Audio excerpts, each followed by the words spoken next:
Israel reveals the remains of an Iranian ballistic missile and once again vows retaliation against Tehran for its recent attack.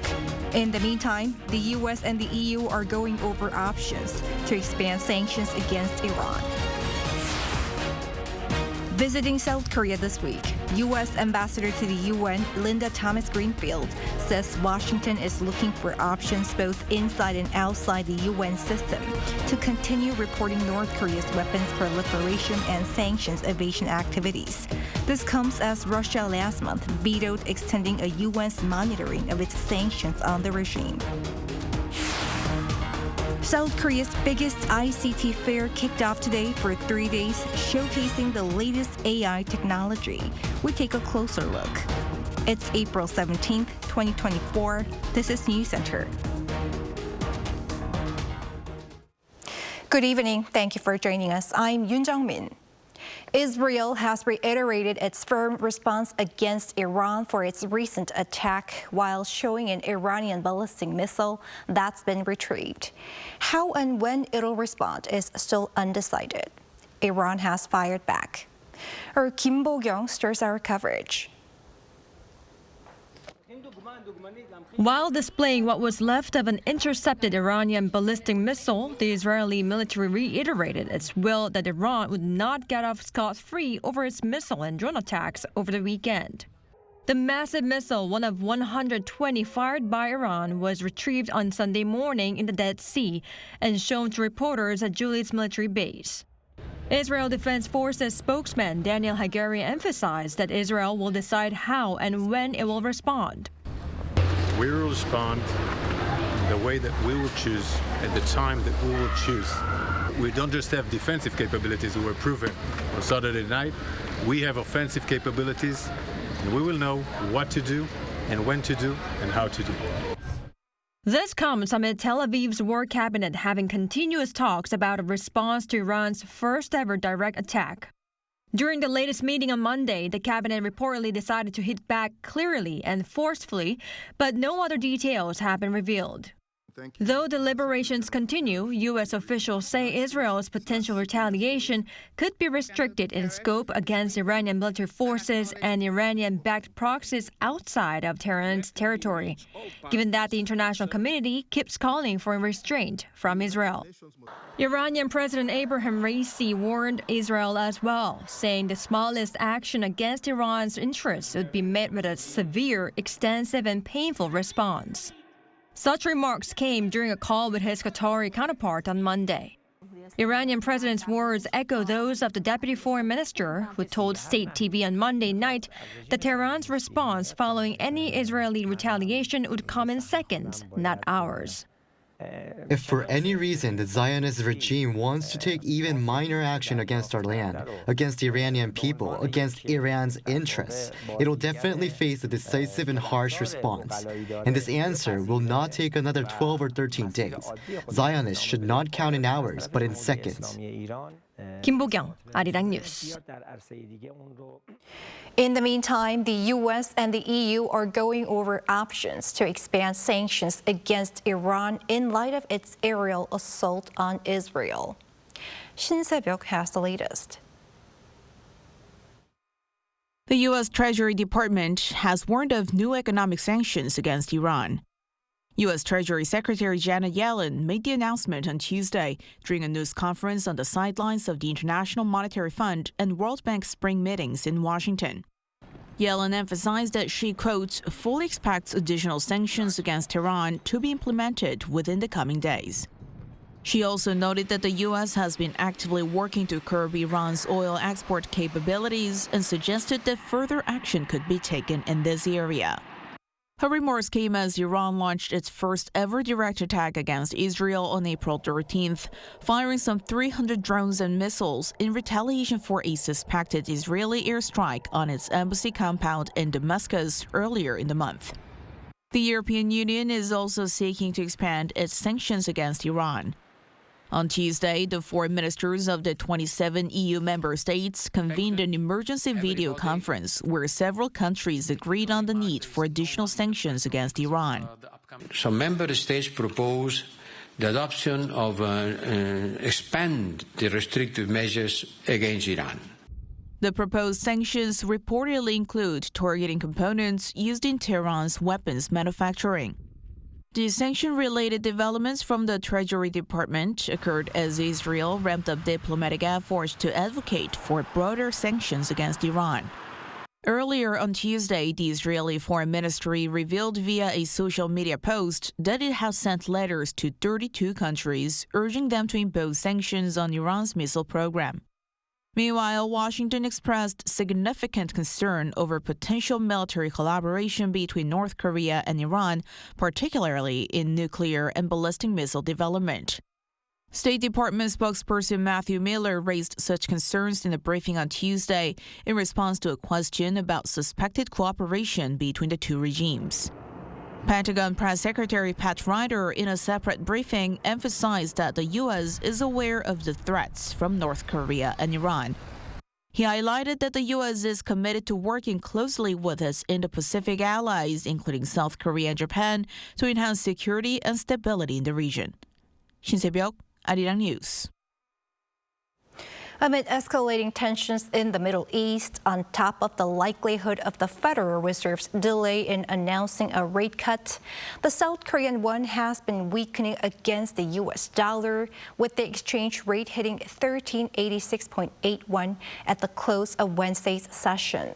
This comes after it surpassed 1,400 won to the dollar at one point during Tuesday's session for the first time in 17 months.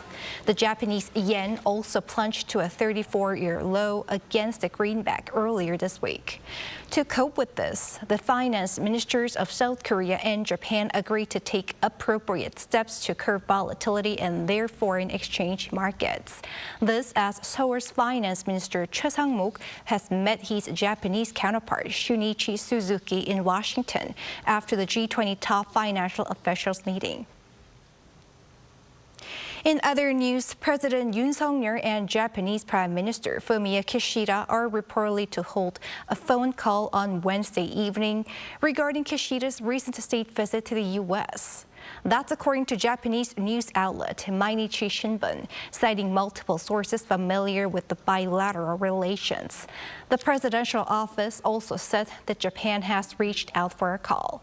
The conversation is likely to be on what was discussed with Biden to ramp up the trilateral cooperation. The three leaders have recently been ramping up security cooperation with the Camp David summit last year. The top U.S. envoy to the United Nations, Linda Thomas-Greenfield, met with reporters this morning in the South Korean capital. She said the U.S. is considering options both in and outside the UN to continue monitoring sanctions evasion activities by North Korea. Kim Jong-sil covers what was said. The career diplomat with over 40 years of experience, the top U.S. envoy to the United Nations, Linda Thomas-Greenfield, met with reporters in Seoul on the last day of her visit. This was the veteran diplomat's first visit to South Korea, but her 4-day trip, which started on Sunday, was packed with appointments including meeting with the president and visiting the demilitarized zone. The DMZ is one of those places where the past and the present collide, where the lines, literal and metaphorically, that divided the peninsula 70 years ago not only remained, but unfortunately, I feel more deeply entrenched than ever before. And as I said at the DMZ, that re-entrenchment is owed to the DPRK's lawlessness, both within the country and far beyond it. The U.S. ambassador also said discussions are taking place to continue the work done by the UN panel of experts set to expire at the end of this month. That includes charting a path forward following Russia's concerning veto and China's abstention of a UN Security Council resolution that would have renewed the mandate of the 1718 Committee panel of experts. The panel has been monitoring, investigating, and reporting on sanctions violations by North Korea for the past 14 years. We discussed options both inside and outside the UN system. In lockstep with our ROK and Japanese partners, because it's critical that all member states continue receiving independent and accurate reporting of the DPRK's ongoing weapons proliferation and sanction evasion activities.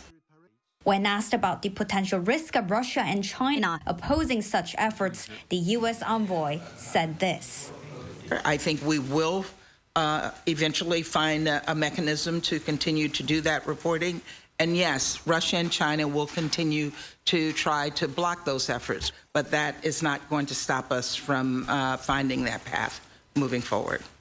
The ambassador stressed that the goal of her visit was to enhance trilateral cooperation between South Korea, the U.S., and Japan on the Security Council and beyond. She has left for Japan, where she'll stay until Saturday. Kim Jung-sil, Arirang News. The Korea Inter-parliamentary Exchange Center has opened doors in Washington, D.C. Located 3 kilometers from Capitol Hill, the center aims to facilitate interaction between Korean and American legislatures. Addressing members of the opening ceremony on Monday local time, National Assembly Speaker Kim Jin-pyo shared hopes for a productive partnership between lawmakers of the two countries to better address the global challenges. South Korea's 2 main political parties are busy preparing for leadership reorganizations ahead of the launch of the National Assembly session on May 30th.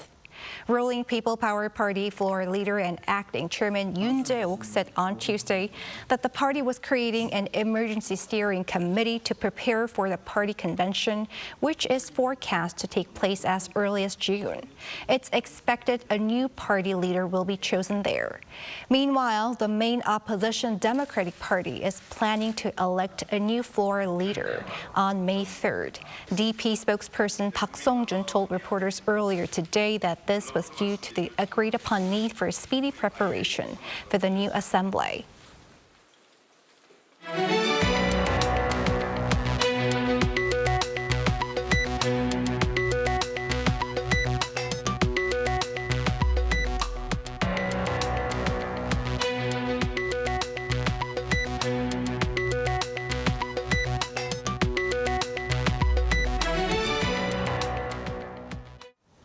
The International Monetary Fund is maintaining its growth forecast for South Korea this year at 2.3%, citing remarkable resilience in major global markets.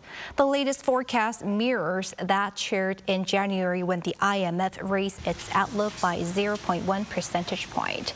The IMF's projection is also rosier than the 2.2% growth forecast by the OECD and 2.1% by the Bank of Korea. The IMF further kept its growth forecast for Korea next year unchanged at 2.3%. U.S. Federal Reserve Chairman Jerome Powell has further dashed hopes of a loosening in the country's monetary policy ahead of a related meeting in 2 weeks' time as inflation remains high. Lee Seung-jae has more.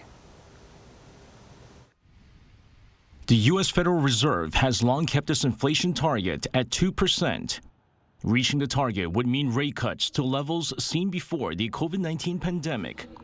However, speaking at an event in Washington, D.C. on Tuesday, U.S. Fed Chair Jerome Powell hinted that it will take longer than expected to achieve the confidence needed to reach the central bank's inflation target, signaling it will also likely take longer to cut rates. The recent data have clearly not given us greater confidence and instead indicate that it's likely to take longer than expected to achieve that confidence. That said, we think policy is well positioned to handle the risks that we face. If higher inflation does persist, we can maintain the current level of restriction for as long as needed. Powell's latest comments are in contrast to remarks made just 2 weeks ago, when he said the overall outlook had not changed much despite some hotter-than-expected figures at the start of the year, and that central bank officials expect to lower rates at some point this year. His comments also suggest that without further evidence of inflation falling, the U.S. Fed may carry out fewer than the 3 quarter-point reductions forecast during its policy meeting in March. U.S. stocks reacted negatively on the back of Powell's hawkish comments. The S&P 500 dropped below 5,100, shedding 0.21% to end trading on Tuesday at 5,051.41, while the Dow Jones also fell 0.53%. The tech-heavy Nasdaq fell 0.12% from the previous day. Rate cut delays in the U.S. will also mean a more restrictive stance by the Bank of Korea, with South Korea also struggling to bring down its inflation level to the 2% target. 이승재, Arirang News. Shifting gears, artificial intelligence is changing many aspects of our lives, and South Korea's biggest ICT fair showcased the latest AI technology along with other tech innovations. Our Moon Hae-ryun went there and files this report. The 16th edition of the World IT Show opened on Tuesday in Seoul with 446 companies from 10 countries in attendance. The central theme at this year's World IT Show is innovation in everyday life created by AI. So let's take a look and see what AI innovations are on display. A range of hardware and software products incorporating AI technology was set up at the booths run by domestic and foreign firms, such as the Galaxy AI integrated in the latest line of smartphones from tech giant Samsung Electronics. The AI functions available on the Galaxy S24 smartphones are largely attributed as the reason behind the firm's return to its leading position in global smartphone sales in the first quarter of the year. While it offers a number of perks that can be used in everyday life, such as a search tool that can be used on images or videos, and a photo editing tool that has a range of functions to help users polish their photos, a feature that's stolen the spotlight is the live interpretation function. For example, you could use this function to make a reservation at a restaurant overseas through a phone call. It's available as an on-device feature, so you don't need the internet to use it, which makes this very convenient. And it's not just smartphones that have integrated AI technology to transform your day-to-day experience.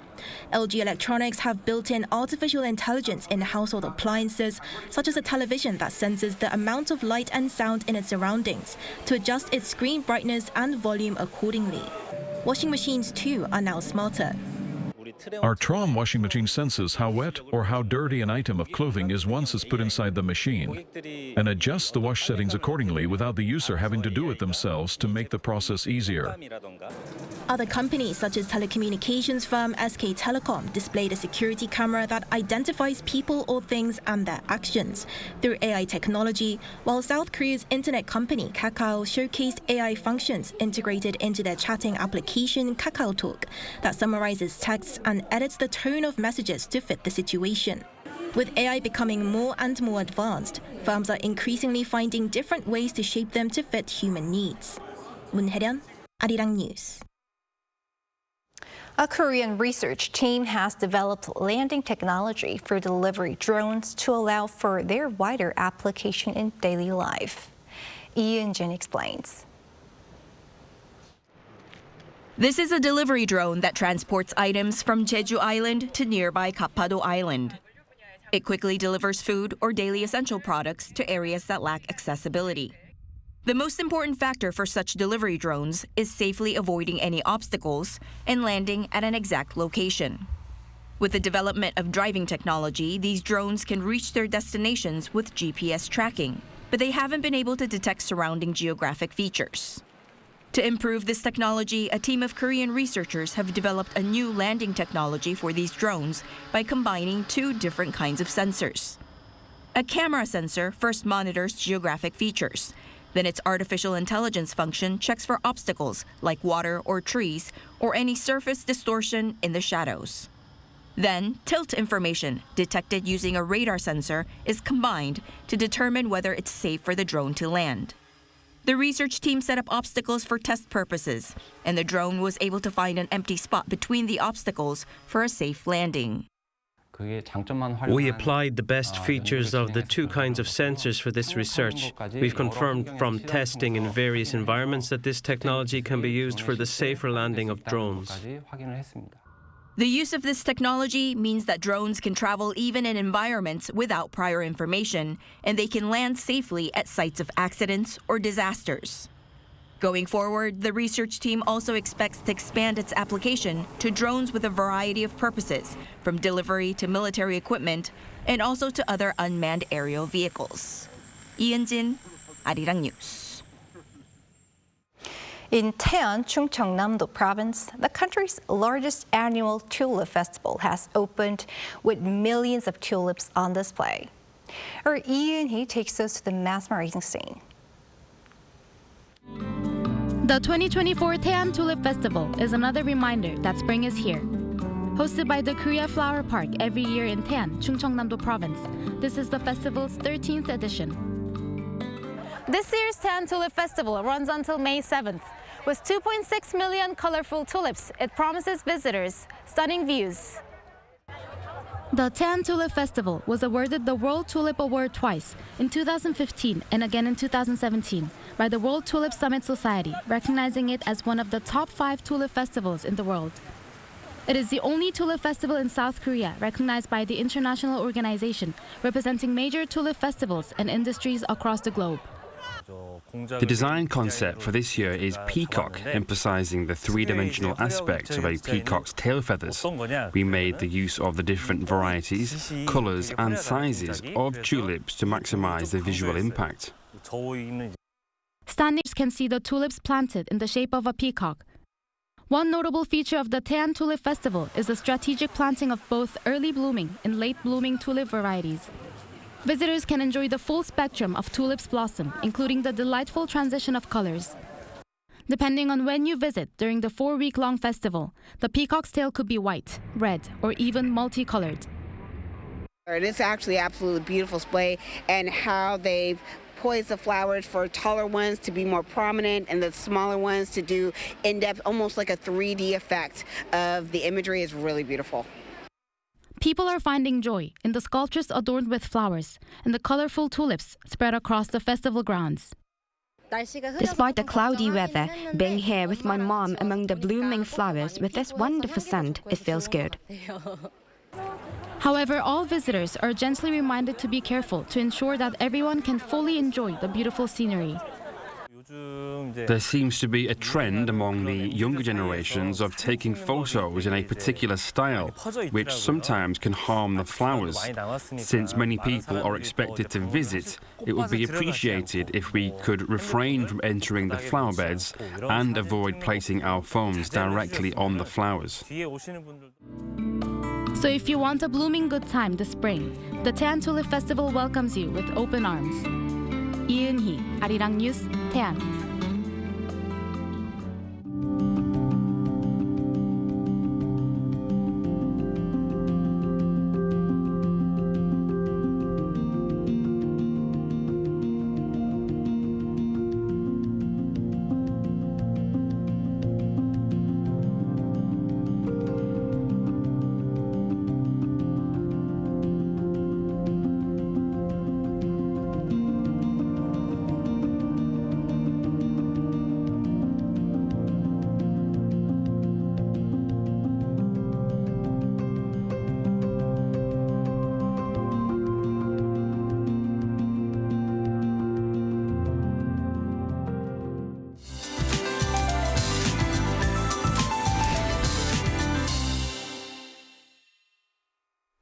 It's another day of yellow dust. Fine dust concentrations are very bad in most parts of the country. Therefore, fine dust warnings are issued throughout the country. The yellow dust will not be resolved tomorrow in the eastern parts of the country, where the concentrations will stay high. If you're outside, make sure to wear a fine dust mask. As the air is stuffy, the weather will continue to be warm. It will be 26 degrees Celsius in Seoul, which is higher than today. The weather will be warm at around 25 degrees in Seoul until Friday, but the daily temperature differences will be wide as well. Tomorrow morning, Seoul, Gwangju, and Daegu will start off at 11 degrees. Daily highs will move up to 25 in Daejeon and Daegu, Gwangju and Gyeongju 24 degrees. On the weekend, temperatures will drop as it rains across the country. That's all for Korea. Here are the weather conditions around the world.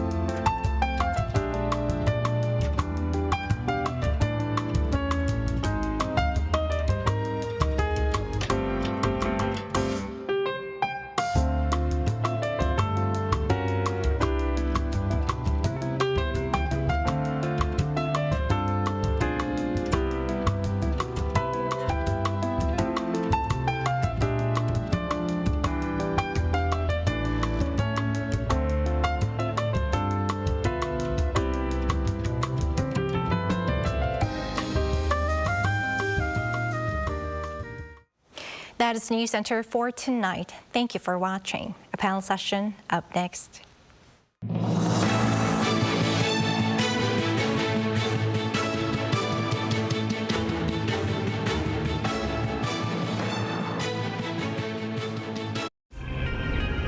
한국에 오면 먹어야죠.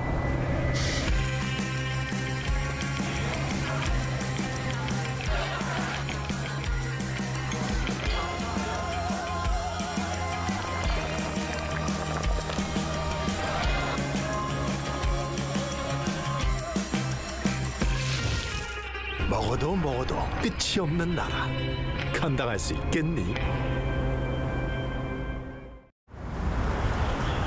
웰컴.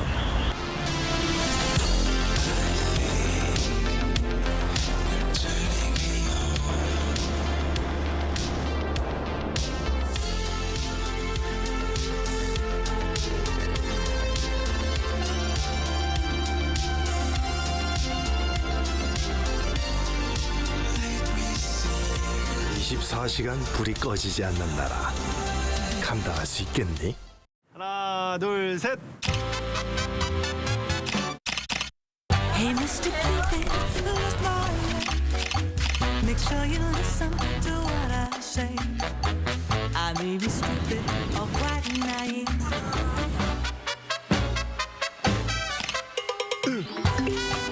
끝없이 쏟아지는 포토스팟. 휴대폰 한 대로 감당할 수 있겠니? Arrow straight through my heart.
Gochujang. For Korea, this is a paramount ingredient. Garlic and some fresh ginger into this.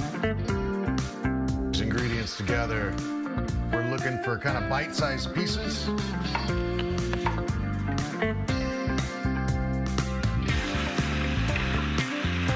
It's melting nicely. That cheese incorporated in.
The president also remains committed to boosting Korea's ties with its global partners on the sidelines of this latest. To discuss the current security environment. The United Nations most powerful body on global security, expressing Stock markets around the world have taken a hit amid speculation that the U.S. Federal Reserve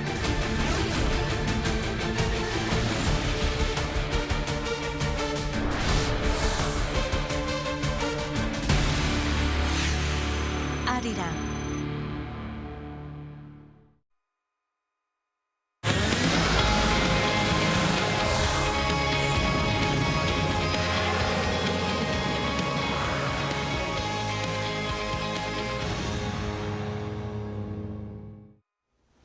Israel was able to fend off Iran's unprecedented attack thanks to ally support, but now it faces a huge dilemma between retaliation and restraint. As Israel weighs its response, the U.S. is trying hard not to get dragged into a downward spiral that could trigger a larger regional war. And this as its patience runs thin with its longtime ally, Israel. Amid heightened risks in the Middle East and in Ukraine, Washington is making efforts to avert unwanted clash with China, but a pile of thorny issues remain. Washington's Middle East and China strategy, that's the topic of our discussion today. And joining me in the studio is Min Jung-hoon, professor at the Korea National Diplomatic Academy. It's always great to have you with us. My pleasure. For another voice of our conversation, we have Jeff Moon, president of China Moon Strategies and former assistant U.S. trade representative for China, joining us via Zoom. It's so great to have you with us. Thank you for inviting me. Professor Min, let's start off with you. Iran's first ever direct attack on Israel opened up a new chapter between the two countries' confrontation. Now, as we wait for Israel's official response, various reports say that the Israeli War Cabinet is preparing for a response, a retaliation, a painful retaliation, but one that does not spark a regional war. Do you think Israel will exercise restraint to avoid a wider conflict? Yes, I think so. Basically, I think Israel will be very cautious in order to avoid a wider conflict. And although it's not clear at this time what painful retaliation could be, but anyway, Israel has made it clear that it doesn't want to conduct war against Iran and expanded the current Israel-Hamas war into the entire region. And although Israel has got strong military capabilities along with the full support of the United States, but it's still challenging to conduct a full-scale war against Iran, which is a powerful regional leader anyway. And Iran has also made it clear that it doesn't want to directly involve in the Israel-Hamas war. And as you know, domestically, Iran is going through the tough economic times due to the economic sanctions.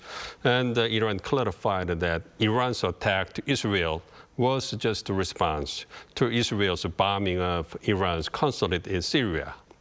And the attack was delicately planned to give Israel and possibly U.S. enough time to prepare for it. It means that Iran clearly showed that it didn't want to conduct war against Israel. So likewise, U.S. doesn't want to see a situation where the current Israel-Hamas war will be expanded into the entire region too. So taken together, it is likely that Israel will be cautious and try to find an alternative, although it's not clear what it could be, and instead of directly bombing of Iran. So we're yet to officially confirm Israel's final decision, but according to various reports, top U.S. officials are expecting a limited response from Israel, as you've pointed out. So restraint, retaliation, or de-escalation, that's the big question, but it looks like it'll be very challenging for Israel to wage a full-scale war against Iran. And Mr. Moon, Israel was able to defend the country from the massive wave of strikes thanks to support from the U.S. as well as the British forces, who shot down nearly all of the drones and missiles. And some point out that it's time for Israel to listen to the U.S. Would Washington be able to exert greater pressure on Israel regarding its ongoing operations in Gaza as well as other pressing issues? Israel is a sovereign nation entitled to determine what's in its best interest, but clearly Israel is also dependent on allies, particularly the United States, for its national security. Ideally, there would be a convergence of interests, smooth communications between the allies, and a unified approach. In this case, however, there are several important dynamics that complicate the U.S.-Israel relationship. The first, of course, is the long-standing American commitment to Israel and strong support for Israel in the United States. The second is Israeli actions in Gaza and humanitarian concerns you alluded to about how Israel is using American assistance in the region. And the third is, quite frankly, the poor personal relationship between President Biden and Prime Minister Netanyahu. President Biden has stated clearly that the U.S. is committed to the defense of Israel, but will not take part in offensive military actions against Iran. So Israeli leaders need to consider carefully whether they want to nonetheless take that step and face the short and long-term consequences of more limited American support. So there are a number of factors that complicate Israel-U.S. relations, and some of which you mentioned were U.S. commitment to defending Israel, and also the humanitarian crisis in Gaza, and also the poor personal relationship between President Biden and Prime Minister Netanyahu. Now, Professor Min, Israel's bombing of Iran's consulate in Syria, as you've briefly mentioned, was what provoked Iran's attack. And that is widely seen as an attempt by Israel to invite the U.S. to its conflict in the region. Now, while the U.S. has a long and unpleasant history with Iran, what sort of strategy do you expect from Washington to deal with the widening conflict in the Middle East? Yes, and again, it seems to be clear that U.S. does not want the Israel-Hamas war to be expanded into the entire region. As you know, U.S. has not sent its troops to Israel and Gaza and has not directly involved in military operations there. Instead, it has sent the military weapons and ammunition to Israel and just backs up in preparation of a contingency there. So I think Washington wants Israel to cease the fire in Gaza and withdraw with the troops as soon as possible to avoid further civilian casualties there. And if Israel ceases the fire in Gaza and pull the troops back, then it's likely that Israel will block the Gaza area completely and conduct the anti-terrorism operations to finish off the Hamas militants in there. Then U.S. will try to talk with the major regional countries like Israel, Egypt, and Saudi Arabia about how to manage the security in the region. And regarding restoring peace and stability in the region, I think that U.S. will focus on restoring the balance of power in the region.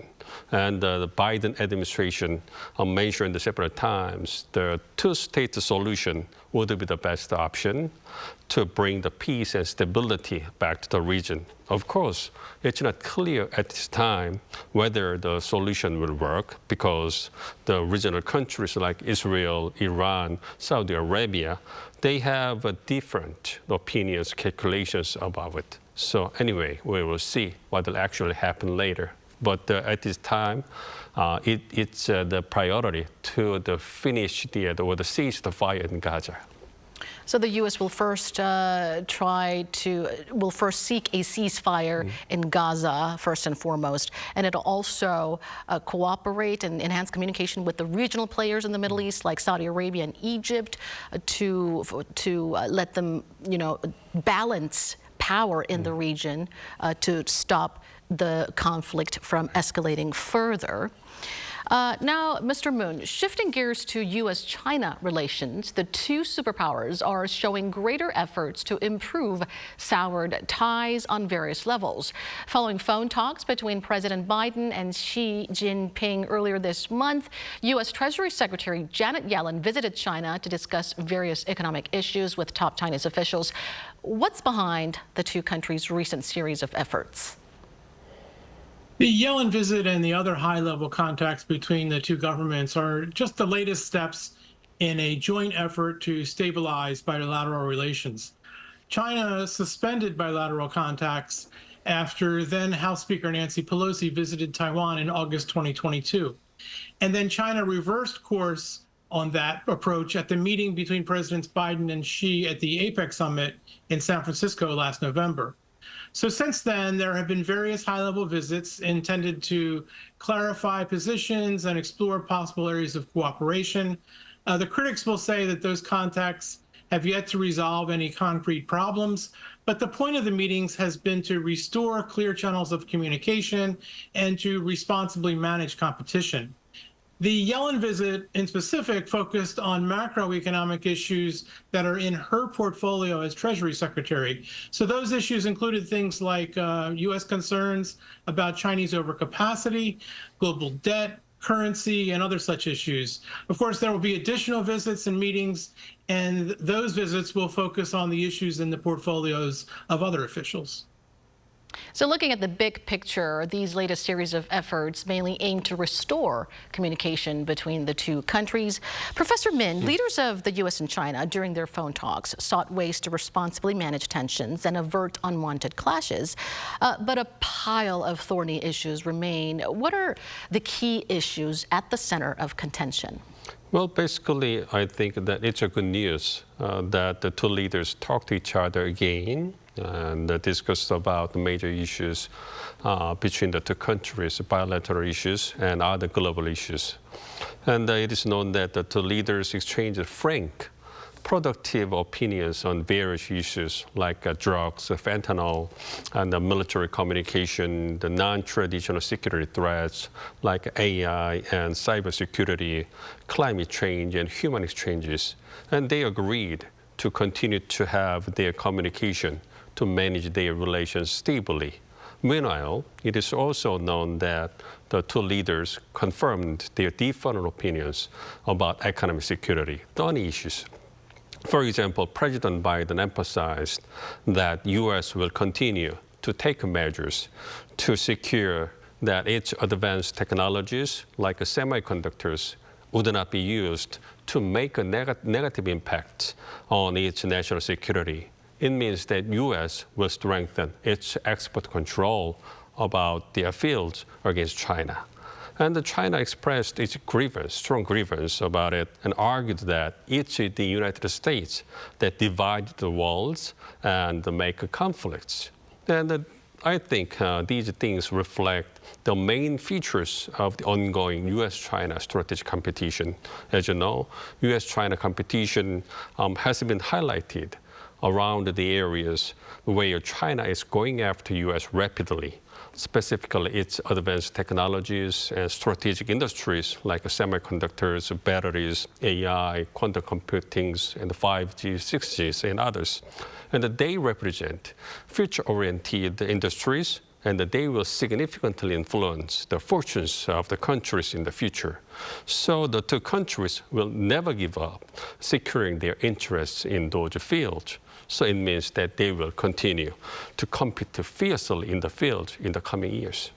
So a series of economic and security issues are still driving the two superpowers apart, and those include, some of them include trade restrictions, trade conflicts, especially in the semiconductor sector. But I think the important underlying fact here is that at least the two countries are seeing eye to eye on the need to responsibly manage tensions. Now, Mr. Moon, U.S. Assistant Secretary of State for East Asian and Pacific Affairs Daniel Crittenbrink visited China this week. Will the visit set the stage for top diplomat Antony Blinken's visit to Beijing, and what would be the purpose of his trip? The State Department's readout of the Crittenbrink meeting did not specifically mention a Blinken visit to Beijing, but most people think that that's going to happen later this year. We're right now in the midst of the U.S. presidential election season, so I think it would be particularly useful for Blinken to discuss with his Chinese counterparts any implications for U.S.-China relations during that period. In contrast to the Yellen visit, which focused on economic issues, the Crittenbrink visit addressed political issues that are in his State Department portfolio. So those issues include things like the Middle East, Chinese support for Russia's defense industrial base, cross-straits issues, the South China Sea, and North Korea. And I think those discussions probably were a preview of the kinds of discussions that Secretary Blinken might have with his counterparts if he visits Beijing later in the year. And Professor Min, both the U.S. and China appear to be maintaining open lines of communication, but the U.S. has recently announced a major defense upgrade with its key ally, Japan. Now, that aims to counter China. So what are your prospects for future Washington-Beijing relations after these latest developments? Yes, as you mentioned, it is reported that U.S.-Japan alliance has been upgraded unprecedentedly during the bilateral summit this time, and they agreed to enhance their cooperations in various areas, including the military, security, and the economy, technology, and other things. And most importantly, the two countries agreed to improve their military cooperation, like developing military weapons together, although it's not clear which the weapons they will work together to develop. And they're working together to cope with China's aggressive behavior and military threats in the South China Sea. And the two countries also had the trilateral summit with the Philippines after the bilateral summit, and they agreed that they would enhance their military cooperation against China in the region, specifically around the South China Sea. It shows that U.S. and Japan will play a greater military role in tracking the rise of China in the region. Of course, China strongly criticized the results of the summits by arguing that such bilateral and trilateral cooperations will just make the regional security situation worse. Meanwhile, the military cooperation between U.S. and Japan suggests that U.S. allows Japan to be a normal state and exercise and develop its military capabilities like other normal states. So regional countries, including South Korea, is paying much attention to how actively Japan will move to improve its military capabilities and take a greater military role in the regional security. So overall, I think the changes in the U.S.-China, U.S.-Japan alliance reflects changing perceptions on the strategic environment and national interest in the region, and such kind of the strengthening the alliance in the region will just make the China more anxious and aggressive in terms of regional security. The major defense upgrade between U.S. and Japan, which is the biggest in their 60 years of alliance, will certainly further boost their defense cooperation and their security ties, and it will give Japan an expanded role in the region. How would that affect the trilateral defense cooperation between the U.S., Japan, and South Korea? Would that affect South Korea directly in any way? Well, we need to a little bit differentiate the bilateral cooperation and trilateral cooperation among the three countries, U.S., South Korea, and Japan. As you know, the regional security and the cooperation have been mainly based on the bilateral cooperations among the three countries. Specifically, the South Korea ROK-U.S. alliance and the U.S.-Japan alliance have been the main function in terms of securing these countries' the security situations in the region. So, and it means that the trilateral cooperation has been at a very low level compared to the bilateral cooperations among the three countries. So it's a kind of little bit the differentiation between the two different types of the cooperations. But anyway, this time the U.S. and Japan has upgraded their bilateral cooperation. So it will indirectly affect the future cooperation among the three countries. But again, the trilateral cooperation among the three countries have got a long way to go before they reach the similar level of the bilateral cooperations among the three countries. So the three countries will work together to institutionalize or develop the level of cooperation at the trilateral format, but it will take much time before we see some kind of the fruit or the outcome of the kind of the effort. And going back to U.S.-China relations, Mr. Moon, we keep hearing reports that the Chinese government is operating fake social media accounts, impersonating U.S. voters about their views on domestic political issues, and they're now flooding the socials with fake Trump supporters. How do you see this? And does China prefer Trump over Biden? The question of which candidate China prefers is an interesting one. Actually, I think there are good arguments that could persuade you either way. On the one hand, Beijing might prefer Biden because he has deep international experience, he understands diplomatic norms, and he has a steady hand that brings stability to a very unstable bilateral relationship. On the other hand, Trump has been such a disruptive and unpredictable force that the Chinese might hope that he will ignore or destroy vital American interests and thereby undermine American leadership in the international community. I think most important to South Korea, for example, is the fact that Trump has given less attention than Biden to America's alliances with other countries. As for social media, China has a long history of propaganda designed to mislead audiences both at home and abroad. Social media, in my mind, is just the latest tactical tool China is using to pursue that long-term strategy. And at least for the time being, it seems that the propagandists in Beijing prefer Trump. It looks like Mr. Biden and Trump, they each have their own respective pros and cons when it comes to China's interests. We'll have to leave it there for tonight. Thank you so much, Professor Min and Mr. Moon, for sharing your perspectives. Thank you. Thank you. And that brings us to the end of the show. Thank you for watching, and be sure to tune in same time tomorrow to join our conversation. Goodbye for now.